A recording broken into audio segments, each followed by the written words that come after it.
बोलो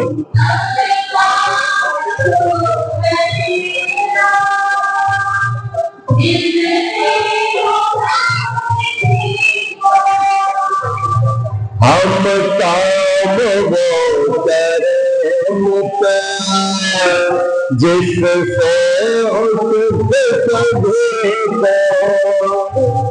हम काम वो करें जिससे हो सुख पर की भावना मन में बसाओ रखना, परहित की भावना मन में बसाओ रखना, जो रास्ता सही हो उस पर चला रखना। प्रभु जी सदा हम पर बनाए रखना, हम पर बनाए रखना। नदी में 3 किलो प्रमोद तुम ही नः पिता विष्णु तुम माता शतत्र बहुविधा अभंगे सुमने त्वमेव माता च पिता त्वमेव त्वमेव वन्द्रे च सखा त्वमेव त्वमेव विद्या द्रव्यं त्वमेव त्वमेव सर्वं मम देव देव। ओम शांति शांति शांति। बोलो सच्चिदानंद भगवान।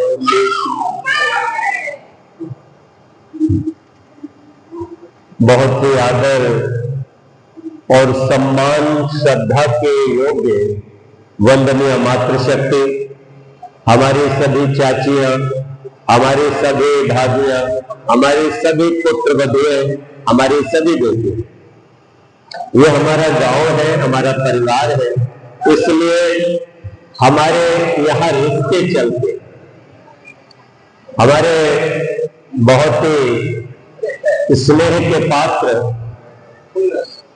हमारे श्रीमान सुखवीर सिंह कठेरिया जी, दुर्गेश कुमार सिंह जी, डॉक्टर बद्री प्रसाद आर्य जी, हमारे श्रीमान विश्वजीत आर्य जी, और बेटे का नाम भूल जाता हूँ, हाँ, धर्मेंद्र आर्य जी और राकेश आर्य जी, विश्वनाथ प्रताप सिंह जी, बेटा सुखवीर, पंजाब सिंह जी, चन्नू आर्य जी, आप सबका हृदय से बहुत बहुत स्वागत है। और हजारों की तादाद में सुन रहे हमारे ग्रामवासियों और हमारे साथ जुड़ी हुई हमारी दिल्ली से बहन दक्षा आर्य, बेटा मनोज गोयल, आपकी माता जी सबसे पहले आई थी, वो पीछे बैठी है, आचार्य रणवीर देव आर्य जी और भी रामवीर देव आर्य जी, और भी बहुत सारे लोग हमारे साथ जो जुड़े हैं फेसबुक पर और हमारे यूट्यूब चैनल पर। आप सभी को आज हम वेद कथा के चतुर्थ दिवस ये बताने वाले हैं कि गायत्री सावित्री मंत्र क्या कहता है। एक बहुत बड़ी समस्या भी है, और समस्या यह है कि जितने भी धर्माधिकारी हैं, आप लोग जिनको बहुत मानते हो, शंकराचार्य जी के जितने भी शिष्य हैं, काशी के जितने भी विद्वान हैं, जितने भी तुम्हारे, चाहे वो धीरेन्द्र शास्त्री हो कथावाचक, चाहे देवकी नंदन शास्त्री हो, चाहे वो अनिरुद्धाचार्य हो, चाहे वो राम भद्राचार्य हो, चाहे कोई से भी बड़े से बड़े आचार्य हो, एक बात वो सब बहुत बलपूर्वक कहते हैं कि गायत्री मंत्र स्त्रियों को नहीं पढ़ना चाहिए।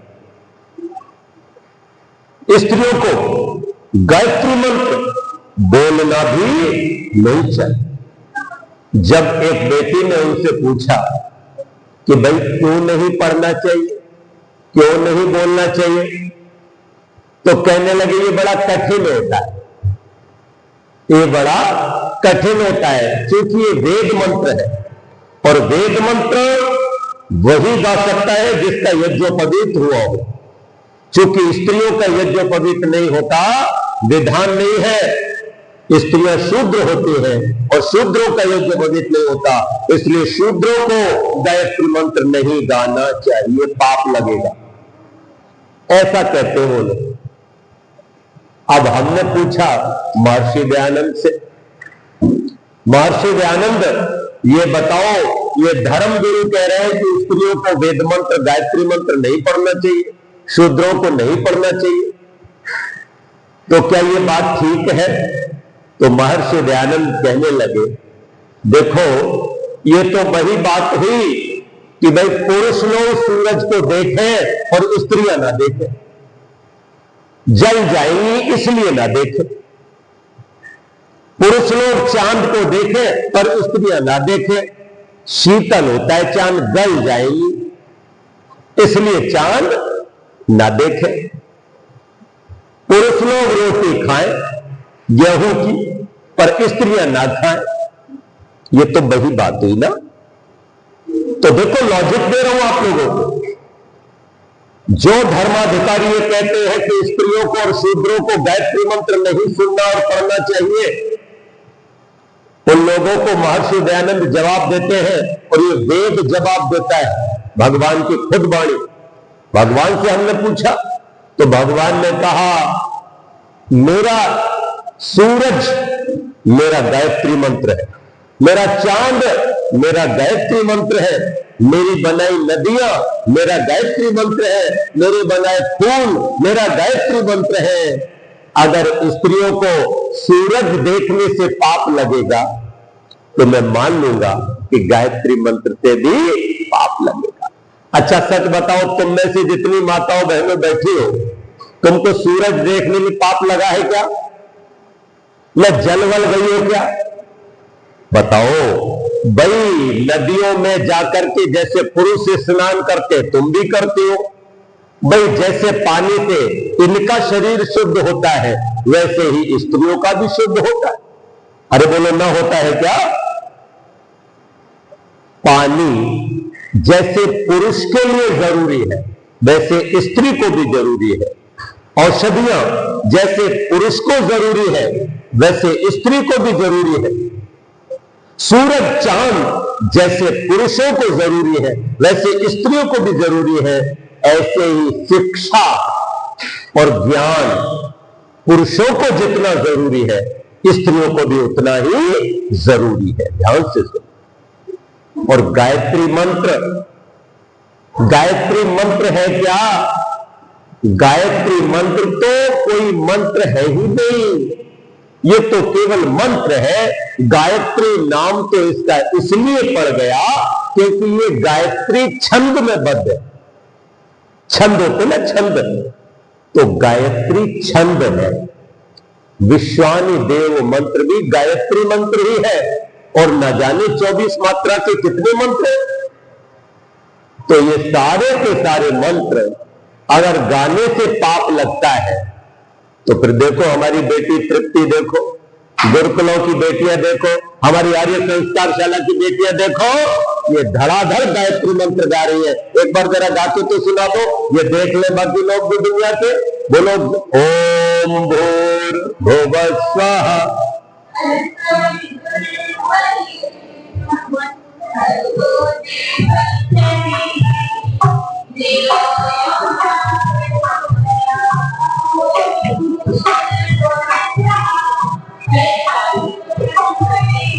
जाओ।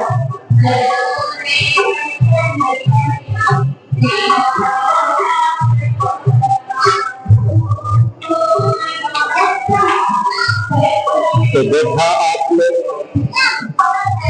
ये बेटियां गायत्री मंत्र गा रही है, और गायत्री मंत्र गाने से पाप नहीं हुआ बल्कि पुण्य हुआ है।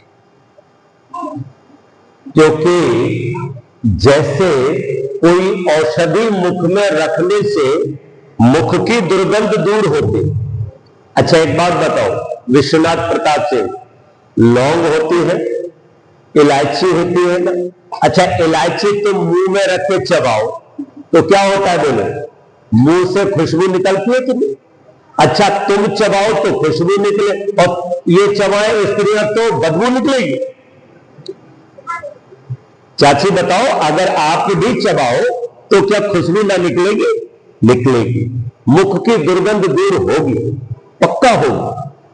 हमारे यहां तो पुरुष लोग, कुछ लोग गुटखा खाते हैं, तो हमारे यहां तो कुछ हमारी देवी है वो भी गुटखा खाती है। तो गुटखा खाने से पाप जरूर लगता है, ये बात मैं जरूर कहूं। भाई गुटखा खाने से पाप कौन सा लगेगा? भाई पाप वाप ये लगेगा कि भाई तुमको शरीर का कोई नुकसान हो सकता है बस, और भाई गुटखा खाने से एक पाप ये लगेगा कि जो तुम 5 रुपए का 10 रुपए का गुटखा खा जाओगे तो भाई 10 रुपए तुम्हारे है ना खर्च होंगे, वो किसी अच्छे काम में लगते तो वो लोग पुण्य होता। और ये तो खा खा करके देखो, गुटखा पे भी लिखा होता है गुटखा खाने से कैंसर होता है ना। तो यही पाप है कि जिससे भगवान की संपत्ति को नुकसान हो। एक बात ध्यान से सुनो, सब लोग सुनो मेरी बात को।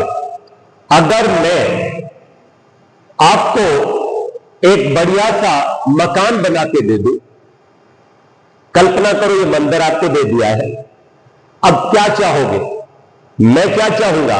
भाई मकान या मंदिर तो दे दिया है, पर इस मंदिर को अच्छे से रखना, ये मंदिर टूट ना जाए, खंडित ना हो जाए, है ना।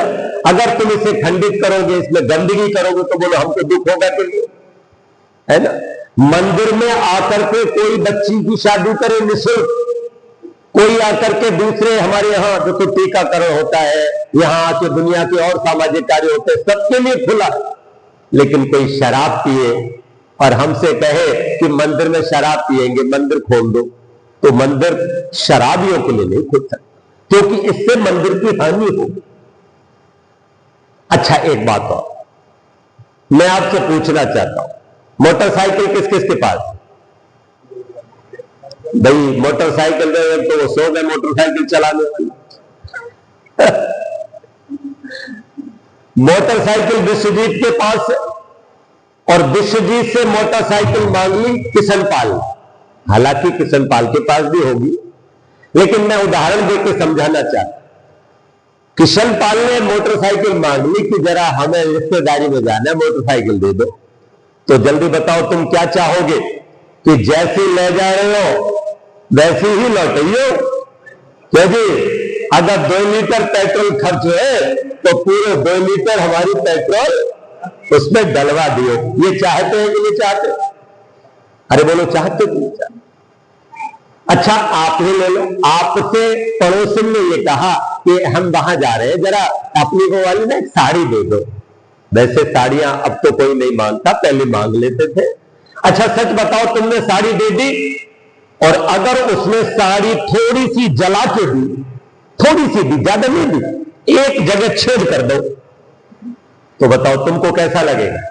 अरे क्या कहोगी, जो हमारी साड़ी जला के धब्बे धल्ले तो भाई अपने पास। अच्छा आप बताओ आगे से इसको साड़ी देगी क्या? अरे जब साड़ी जला के दे दी या फाड़ के दे दी तो दोगे क्या?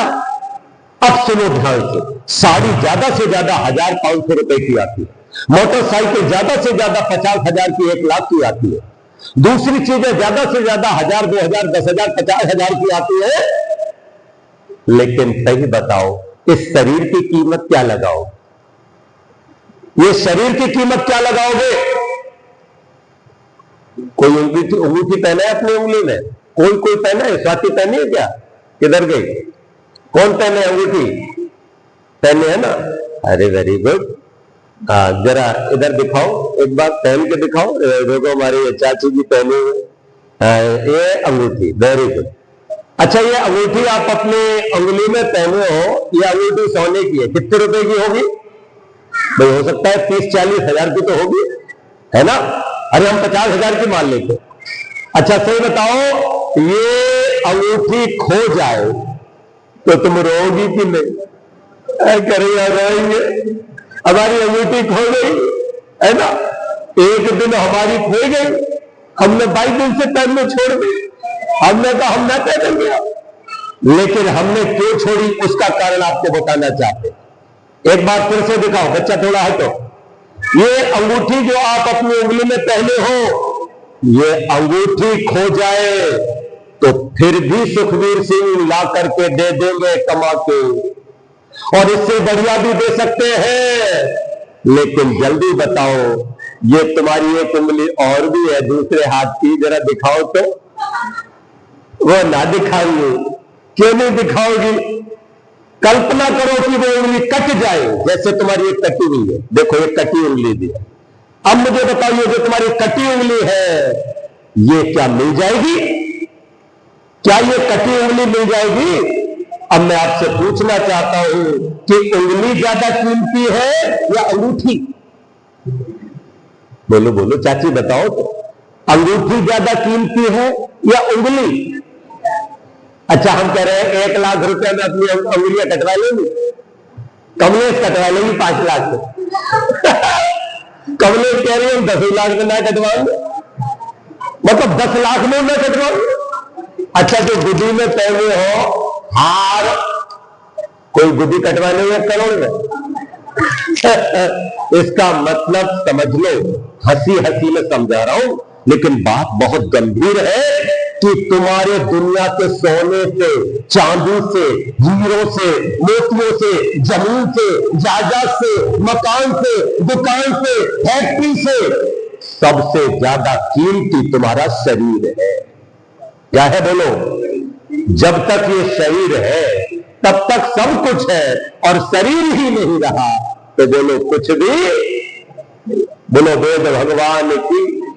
इसलिए मैं जो बातें कह रहा हूं उनको ध्यान से समझना और सुनना है। भगवान ये कहता है, पाप क्या है वो बता रहा था मैं। बेटा कौशिकी, तुम भी सुनो, तुम्हारी उम्र सुनने की है। हम हंसा देंगे जहां हमें जरूरत लगी, पर हम जो हंसते भी बात कहते हैं ना, उसमें बड़ी गंभीरता होती है, उसको समझना जरूरी। हम क्या कह रहे थे? पाप क्या है? गुटखा खाया या शराब पी या कुछ गलत खाया, शरीर की हानि हुई। था किसका ये शरीर? दिया किसने? तेरी मम्मी ने दो, तेरे बाप बैठे यहां पे, बाप से पूछ, तुमने बनाओ हमारा शरीर? तेरे मम्मी पापा का तो पता भी नहीं कि तू कब बन गई। बोलो, हमको बनाने वाला ना हमारी मां को पता था हम गर्भ में कब आए, कब आंख बन गई, कब हाथ बन गए, कब सिर बन गया। बोलो, किसी को पता है? आप तो माताएं बैठी हो। माताओं, जब आपके गर्भ में शिशु आता है, क्या आपको पता लगता है कि कोई आ गया? एहसास होता है कि हाँ है कोई। बना कौन रहा है? अरे ये चरखा चला कौन रहा है? ये कारीगर है कौन? मैं निवेदन करना चाहता हूं, ये कारीगर बड़ा विचित्र है, ध्यान रखना। वो कैसा है? तो एक कवि ने गाया, वो सबके दिल में रहता है, दिल में ही पाओगे, गर बाहर जाओगे तो धोखा पाओगे। वो सबके दिल में रहता है, दिल में जो बाहर जाओगे तो धोखा पाओगे। वो सबके दिल में रहता है। सृष्टि को बनाता है और खुद ही जलाता है, सृष्टि को बनाता है, दुनिया को रक्षक है, सबका वो दाता है।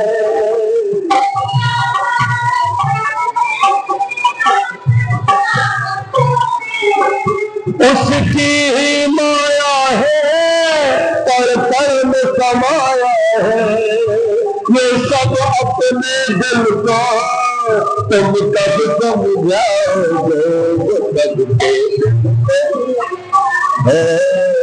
दिल में पाओगे, घर बाहर जाओगे तो पाओगे, सबके दिल में रहता है। तीरथ पर जाने में मलमल के नाले में, तीरथ पर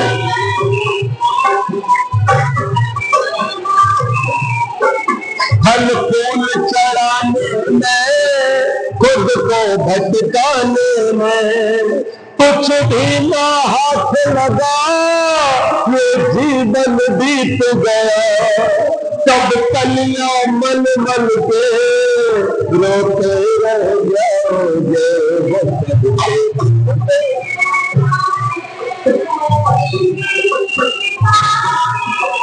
दिल में पाओगे, घर बाहर जाओगे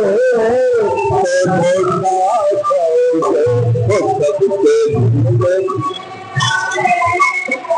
जितने भी प्राणी है सबका मन मंदिर है, जितने भी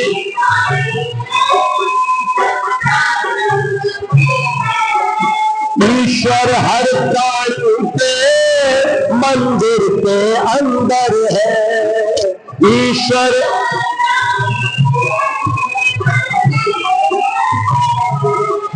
प्रभु की जो सेवा है फल मीठा मेवा है, अनजान पथिक समझो वरना पछताओगे, वो सबके दिल में पाओगे, घर बार जाओगे तो पाओगे, वो सबके दिल में रहता है। बोलो सच्चिदानंद भगवान। तो वो है ईश्वर जिसने हम सबकी नाक बनाई, आंख बनाई, कान बनाए, ये पूरा शरीर बना, और इसकी कीमत क्या लगाओगे? चलो मैं तुम्हें एक तराजू में बिठा देता हूं, दूसरे तराजू में लगाओ, कितनी कीमत लगाते हो?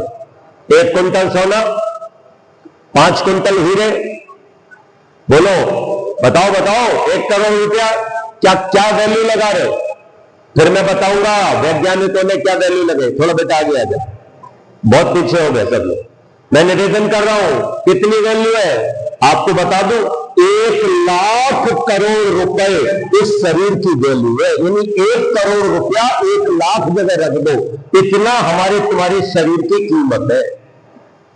और हम और आप इस शरीर की सबसे ज्यादा उपेक्षा करते हैं और चीजों में खपा देते हैं, अपने शरीर को गला देते, बीमार कर लेते। कल मैं आपको बताऊंगा भगवान का ये मकान, भगवान की दी हुई ये गाड़ी, भगवान का दिए शरीर कैसे फिट रख सकते हैं हम, और क्यों रखना चाहिए और क्यों नहीं रखना चाहिए। मार दोगे क्या इसको? क्या मार देना चाहिए? तो भगवान कह रहे हैं देखो, अपनी ओर से कोई कमी मत छोड़ो, अपनी ओर से इसको ठीक रखने में कोई कमी मत छोड़ना। हां, अगर फिर भी उसकी इच्छा हो, वो जब चाहे बुला ले, भाई उसने दिया है वो जब चाहे ले ले। पर मैं और मेरा शरीर ये दोनों अलग चीज है। शरीर अलग है, मैं अलग हूं, मैं एक आत्मा हूं, जो मैं कभी मरने वाला नहीं हूं। ऐसा कोई युग नहीं था जब मैं नहीं था और भगवान नहीं था, ये दुनिया नहीं थी, और ऐसा कोई युग होगा नहीं जब मैं नहीं होगा और दुनिया नहीं होगी और भगवान नहीं होगा। ध्यान रखना, ट्रांसफर होता है, ट्रांसफर, प्रज्ञा का ट्रांसफर हो गया। हाँ, ट्रांसफर हो जाते हैं। हमारे बाबा का ट्रांसफर हुआ, हमारे बाप का ट्रांसफर हुआ, हमारी मां का ट्रांसफर हुआ, और हमारा भी सबका एक दिन ट्रांसफर होना है। बोलो नहीं होना है क्या? इसलिए ट्रांसफर हो, पर प्रमोशन हो, डिमोशन ना हो। ध्यान से सुनो बेटा, धर्मेंद्र में क्या बोल गया?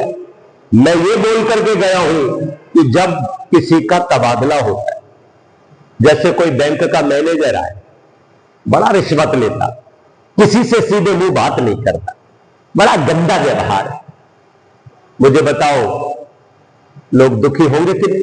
और जब उसका ट्रांसफर होगा तो लोग खुश होंगे कि नहीं? खुश होंगे ना।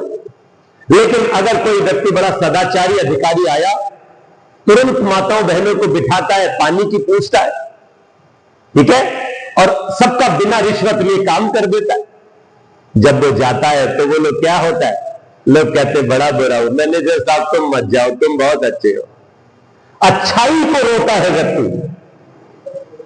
व्यक्ति को नहीं रोता। अरे बोलो किसको रोता है? दुनिया में प्रज्ञा को याद कर करके लोग रोए, क्यों? प्रज्ञा को कोई नहीं, प्रज्ञा तो शरीर था, तो जी जो उनके अंदर खूबियां थी, जो उनके अंदर अच्छाइयां थी, उनको याद कर करके लोग रो रहे। बोलो देह मिट जाती है, बस प्यार अमर रहता है, आदमी का यह व्यवहार अमर रहता है। तो गायत्री मंत्र आज आपको मैं सिखाऊंगा। ये जो शरीर की बात है ये कल करेंगे कथा में, बड़ी काम की रहेगी। आप लोग जरूर सुनना कि हम अपने शरीर को लंबा आयु कैसे दे सकते हैं और कैसे वृद्धावस्था में भी स्वस्थ और सुखी रह सकते हैं। बच्चे भी सुने, महिलाएं भी सुने, आप सब लोग भी सुनना। लेकिन आज मैं आपको कह रहा था, ये तमाम जो धर्माधिकारी है इन्होंने कहा कि गायत्री मंत्र स्त्रियों को नहीं गाना चाहिए, तो मैं आज आपको बोल रहा हूं, भगवान खुद कह रहा है वेद में कि प्रत्येक बच्चे को, ब्राह्मण को, क्षत्रिय को, वैश्य को, शूद्र को, चांडाल को भी, मुसलमान को भी, ईसाई को भी, यहूदी को भी, पाकिस्तानी को भी, चीनी को भी, जापानी को भी, सबको गायत्री मंत्र गाने का मैंने अधिकार दिया है। अब क्यों नहीं गाना चाहिए? भगवान जाने वो कहां से सुन गए। काश उन्होंने मेरे द्वारा प्रवचन सुन लिया होता कि गायत्री मंत्र क्यों नहीं गाना चाहिए और क्यों गाना चाहिए, तो वो ये ना कहते। आज मैं आपको बताता हूं गायत्री मंत्र क्यों गाना चाहिए और गायत्री मंत्र क्यों नहीं गाना चाहिए, ये मैं नहीं, अब आप लोग ही सिद्ध करना और आप लोग ही बोलना कि गायत्री मंत्र आज से ही दुनिया के धर्माधिकारियों को कह देना, सबको बता देना कि हम तो गायत्री मंत्र जरूर गाएंगे, क्योंकि भगवान ने हमको मुंह दिया, भगवान ने हमको आंखें दी, भगवान ने हमको कान दिए, भगवान ने हमको बुद्धि दी है। तो हम जब बाकी चीजें सीख सकते हैं तो गायत्री मंत्र क्यों नहीं सीख सकते? लेकिन एक बात बताओ, गायत्री मंत्र में ऐसा है क्या? तो वो आपको बता। सब लोग बोलो ओम भूर्भुवः स्वः तत् सवितु वरेण्यम भर्गो देवस्य धीमहि धियो यो नः प्रचोदयात्। बोलने में तकलीफ तो नहीं हुई? यहां तो गुदनी में बच्चा बच्चा बोलता है। अब जाओ इसका अर्थ करते, बोलो ओम। ओम माने परमात्मा कैसा है? रक्षक पिता है, वो हम सबकी रक्षा करने वाला, सदा हमें मरने नहीं देता। आत्मा को, आत्मा कब मरता है बताओ? शरीर तो मरता है भाई आत्मा के निकल जाने से, पर आत्मा कब मरता है? तो आत्मा मरता है भगवान की न सुनने से, गलत काम करने। बोलो कई बार दुर्वेश तुमने सुना होगा, लोग कहते हैं अरे पापी तेरी तो आत्मा ही मर गई, ऐसा बोलते हैं। तो अब मैं जो कहने जा रहा हूं वो सुनो। ओम मानी रक्षक पिता परमात्मा कैसा है? तो आया भू।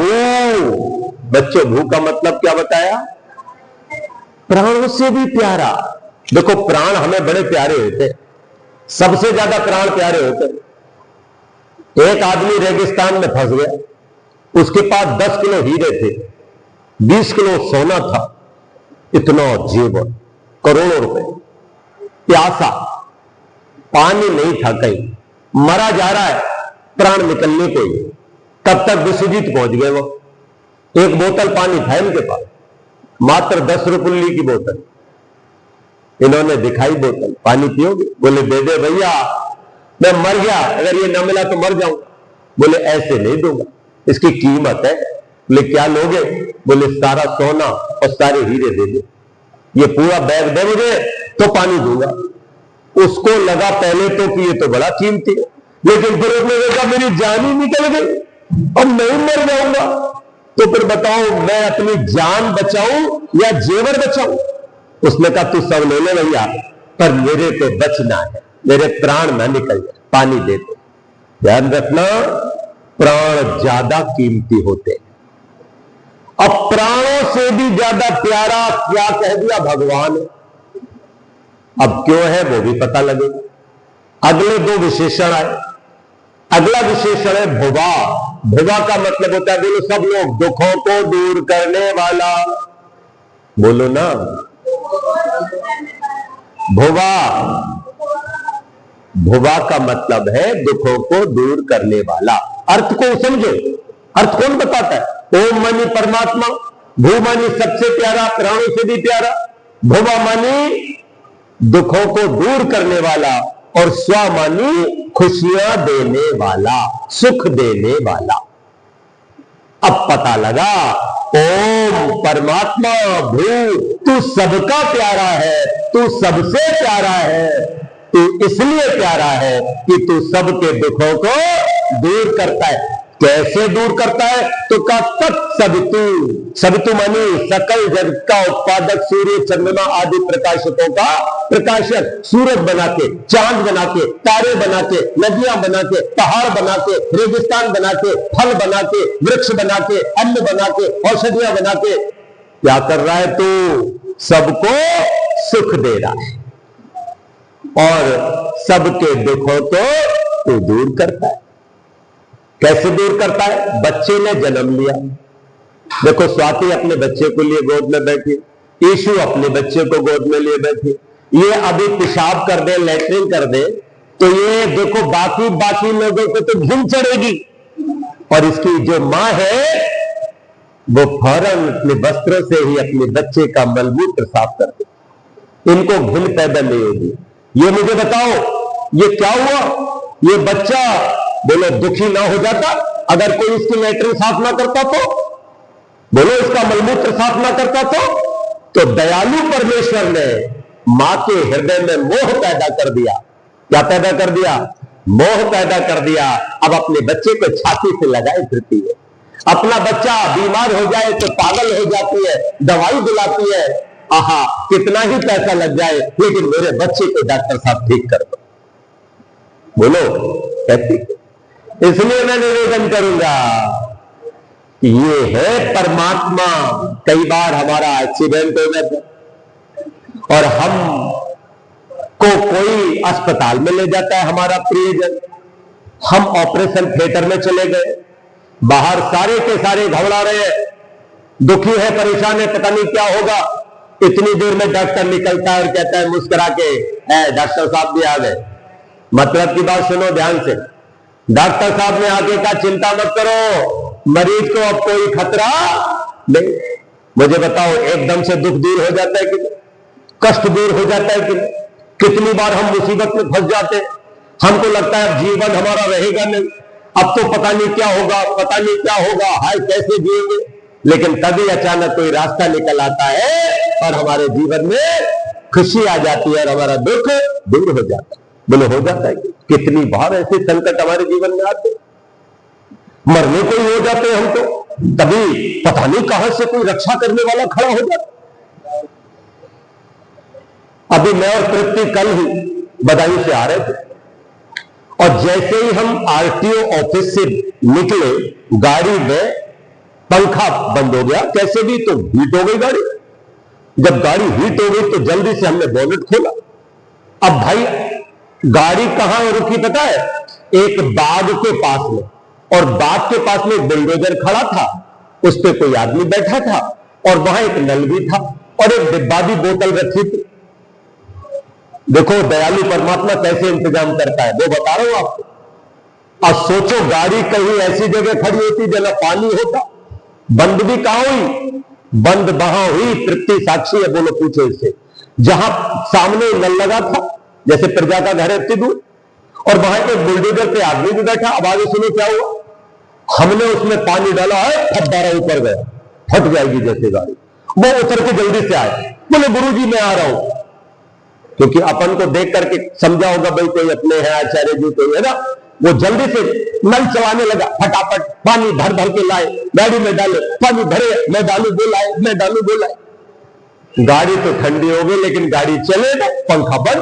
इतने में मोटरसाइकिल से एक निकला, और निकला तो रुक गया। बोले अरे गुरुजी आप गाड़ी को क्या हुआ? मैंने कहा भैया पता नहीं ऐसे बंद हो गई, हीट हो गई। उसने कहा रुको रुको, एक और मोटरसाइकिल वाला उसके साथ था, उसके भी रोक लिया।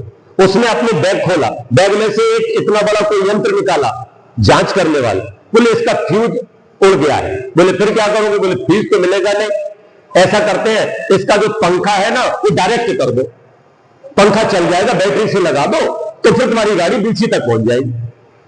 तो मैंने कहा अच्छा तो करेगा काम? बोले तार कहीं से मिल जाए। तो बोलो अब बताओ वहां तार कहां से मिले? बुलडोजर वाले के ऊपर पता नहीं इतने बड़े तार लटक रहा हूं, जो तो हमें चाहिए। यकीन मानो बेटा, तुम सुनो ध्यान से माता हो, इतना बड़ा केवल तार पता नहीं कहां से लटका दिया भगवान ने।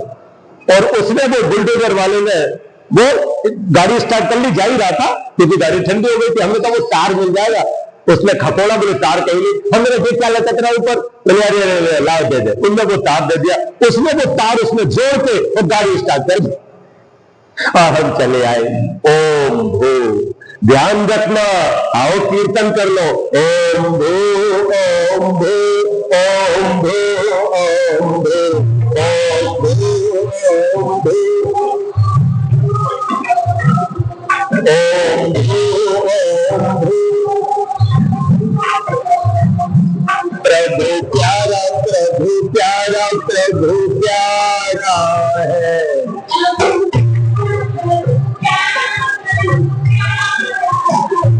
सबका प्यारा, सबका प्यारा, सबका प्यारा है।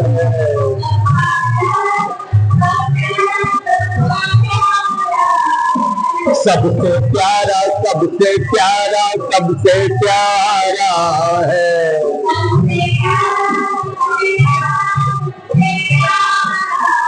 बोलो सच्चिदानंद भगवान की, बोलो ऐसा है वो परमेश्वर। तो याद रखो ओम मनी वो परमात्मा पिता है हमारा। भू सबसे प्यारा है, क्यों? क्योंकि मेरी गाड़ी जहां अटकी पड़ी थी, जहां पर मुझे कोई दूर दूर तक दिखने वाला नहीं था, वहां भी परमात्मा ने पहुंचा दिया किसी ना किसी को।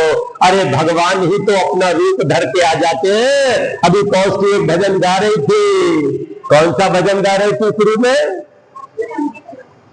अच्युतम केशवम कृष्ण दामोदरम, ऐसा ही तो भजन था। कौन कहता है भगवान खाते नहीं, है ना? हम यशोदा के जैसे खिलाते नहीं। ये तुम्हारा भजन था ना। ये भजन एक कहानी के साथ और जुड़ जाता है। एक बार एक किसी हमारे डॉक्टर अशोक पाल सिंह जी पीछे बैठे, ऐसे ही भाई एक बड़े भक्त, कोई भगवान के कोई पुजारी रहे हो। उन्होंने कहा भगवान मैं तुम्हारी बड़ी पूजा करता हूं, अर्चना करता हूं, बहुत दिन हो गए, आज मैंने 56 भोग बनाए, थाली में लगाए और लाके मंदिर में प्रतिमा के सामने रख दी, मूर्ति के।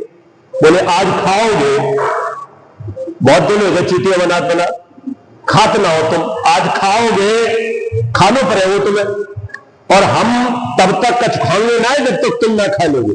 अब मंदिर को दरवाजों अंदर से बंद करके, मेन गेट तो खुला था, कुठरिया में, जहां मंदिर में भगवान की प्रतिमा लगी थी, वहां पर बैठ कर थलिया धर दी, बोले खाओ। अब बताओ भगवान खाएंगे क्या? वो तो प्रतिमा है, भगवान की मूर्ति है। अब भैया मूर्ति ना खाती है ना खाई। अब भैया सुबह से शाम हो गई और शाम से रात हो गई। जब रात को 12 बजे तो वे पुजारी जी है ना, वे सोए है, और जब आंख खुली तो 4-5 बज गए।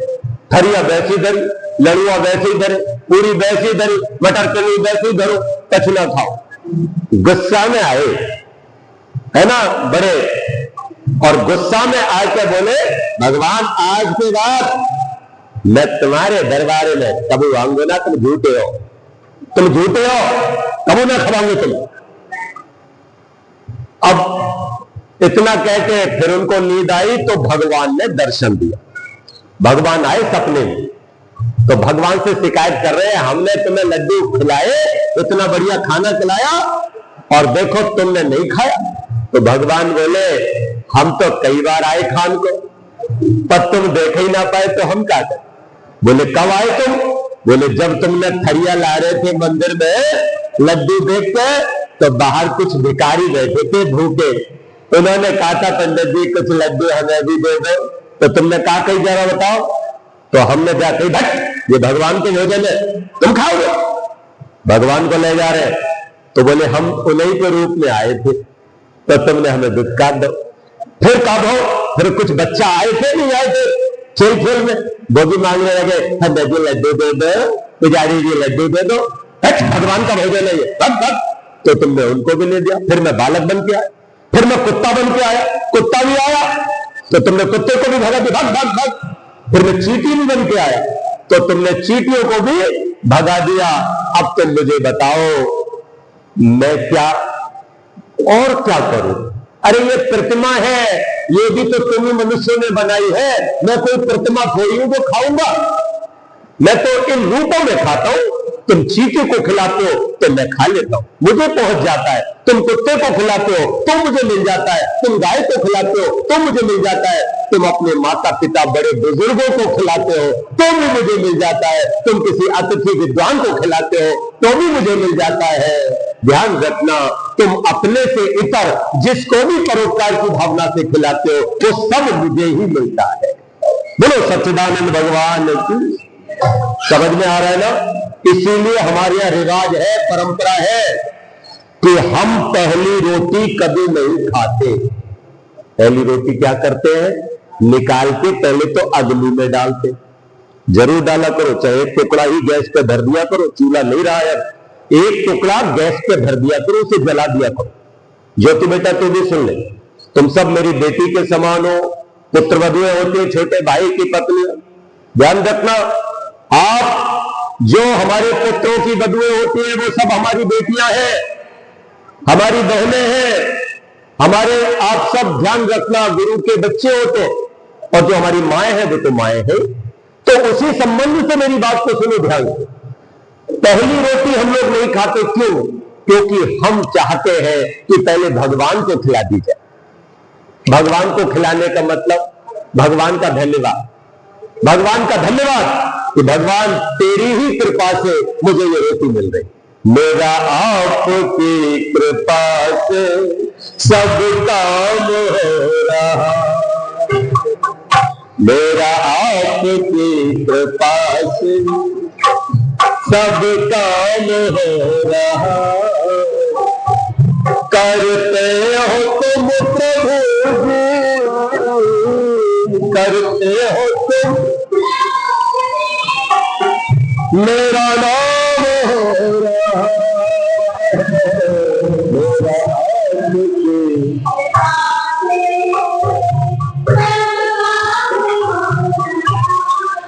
बोलो सच्चिदानंद भगवान की। तो पहली रोटी थोड़ा सा टुकड़ा अग्नि में डालो, क्योंकि अग्निर्वै देवानाम मुखम, अग्नि समस्त देवताओं का मुख है। और फिर गाय को खिलाओ, कुत्ते को खिलाओ, कौवा को खिलाना मत भूलना, चींटी को खिलाना मत भूलना, आ जाए उसको भी दे दिया करो। और बिल्ली टुकुर टुकुर मेरी तरफ से देख रहा है, हफ्ते में एक बार तो बुलाओ, खता थोड़ी करता हूं। मेरा कहने का मंशा ये कि अगर तुम्हारे गांव में कोई विद्वान रहता है, कोई आचार्य संत रहता है, ध्यान रखना जो वो परोपकार करने वाला है उसको भी जरूर खिलाना चाहिए कभी ना कभी, क्योंकि इनको खिलाने से तुम इन्हें नहीं खिलाते।